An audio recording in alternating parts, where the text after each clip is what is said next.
Now, let's gather around. I was never your normal boy. I tried. I played football.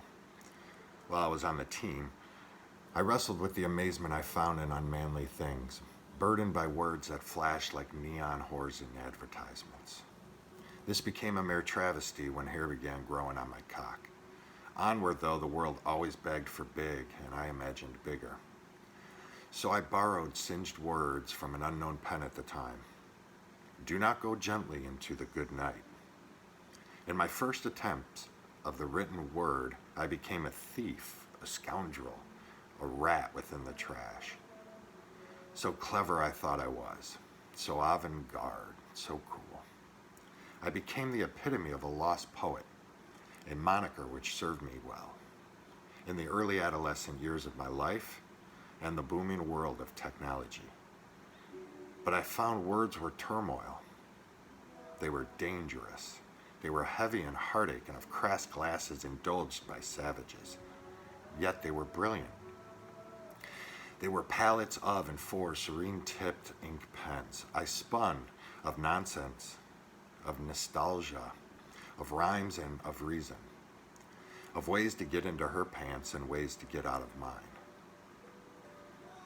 The dead poets became martyrs, and I waged war with the learning brow. You must be gay, they clamored. Oh, the sweet lament of the barbarian brawn. Perhaps I was.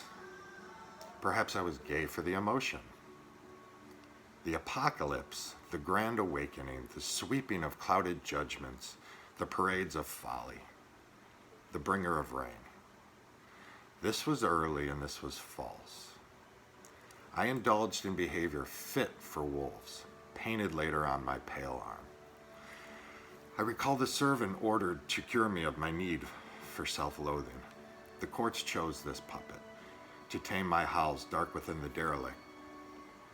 They described my bloody paws as a cry for help. It called to diminish procedure and people unelected to assume the burden of one undescribed.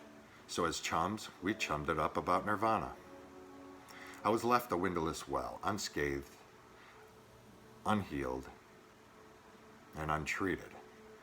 Bottled by suppressed and supposed arrogance, I assumed victory. Retreat is the cowl where my expanse was attuned. I created worlds, I created images, backstories, histories, feelings, and falsities. As such, the painter oils on canvas or the musician spindles notes. I, the wordsmith, stayed true throughout the change in background. Here, explain the heart, the beating red mass of life. Take a breath, turn it into birth. Sleep, call it refreshed. Fuck, call it release.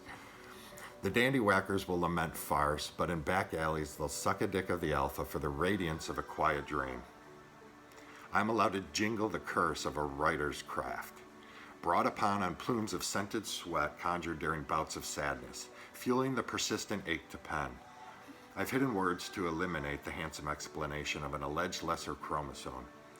So the poets become sordid, emasculated faggots? Oh boy, the boy with emotion, he must be the dreaded Enoch.